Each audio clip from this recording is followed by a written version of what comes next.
In our next module, we'll be talking all about stalking. So stalking's definition is a long one, and it's on the slide. Stalking is a willful course of conduct involving repeated or continuing harassment of another individual that would cause a reasonable person to feel terrorized, frightened, intimidated, threatened, harassed, or molested, and that actually causes the victim to feel that way. So the thing that's really important about this stalking definition is the part that's bolded and underlined. Reasonable. A reasonable person. So basically the whole point of stalking, the whole standard of stalking when it comes to like reporting it and having it prosecuted is that the behavior would have to make a reasonable person feel uncomfortable. So if I called you once, that might make you uncomfortable because you might be like, how is this awakened lady calling me? But you probably wouldn't meet that reasonable person standard that someone would think, maybe it was reasonable that Jack had a reason to call an incoming student. However, if I started calling you every day, 30 times a day for the next 2 weeks, okay, well now we've met the reasonable person standard that a reasonable person could say, that's excessive, that seems inappropriate, something seems off, and that person has a right to feel uncomfortable, threatened, harassed, intimidated, molested, right?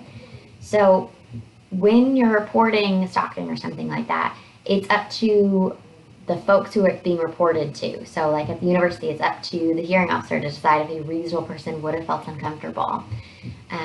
With getting a protection order, if you wanted to get like what we call a restraining order, a protection order, it's up to a judge to decide if they should grant it because a reasonable person would feel uncomfortable, right? And stalking, like the other forms of power-based violence, is happening way too often.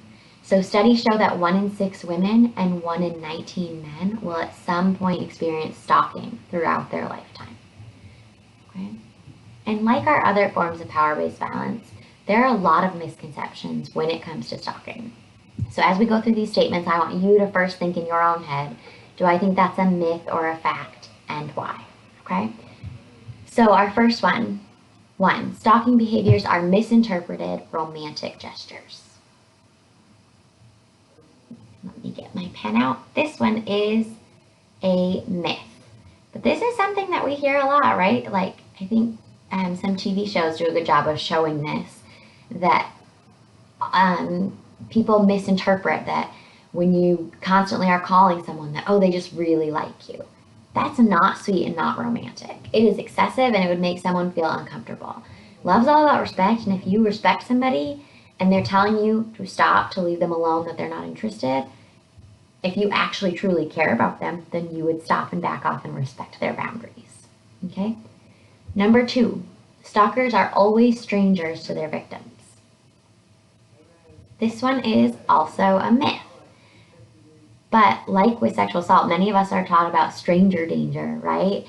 And so it's the same idea. The stereotypical stalker, people usually will describe to me in classes that when they think of a stalker, the stereotypical stalker is someone who's wearing a trench coat and they're hiding in the bushes or up in the trees with their binoculars, and they drive a old white van and they're offering candy or saying they're looking for their lost puppy, right? They're this really creepy person.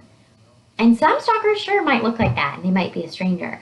But actually a lot of times folks know the person who's stalking them. It might have been an ex-abusive partner, or it might be someone else in their community that they know.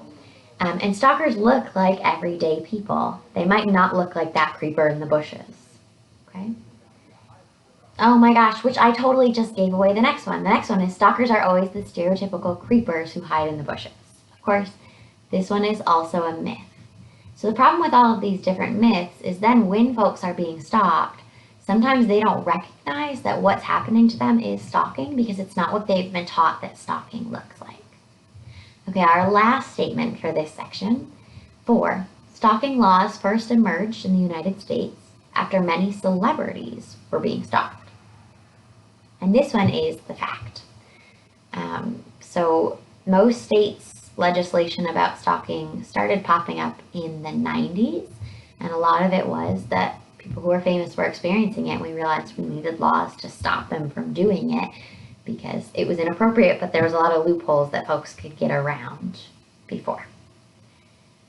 So one of the most helpful resources that we will give and use with folks who have experienced stalking is something we call a contact log. And so a contact log is a way to keep track of all of the different things that are happening in this stalking situation. And so this is an example of what a stalking incident or contact log might look like. It has the date, the time, the description of what happened, the location, any witnesses and their contact info who might have seen something, and then if law enforcement was called, details about the law enforcement report. So the thing that's helpful about this is we keep tracking, okay, they showed up on August 16th outside my dorm. They showed up on August 24th outside my class. They showed up on August 25th at the movies.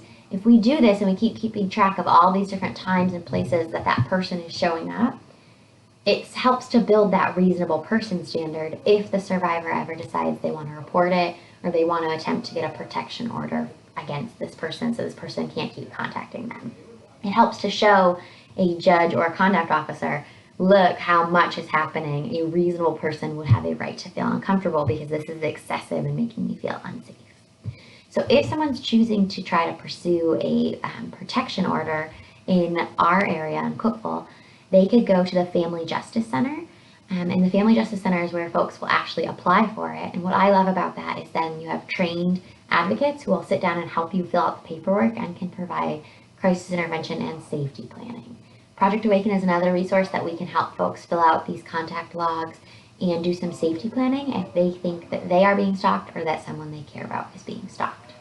So there are a bunch of optional materials for this section as well, and I encourage you to check those out before we move on to the next module.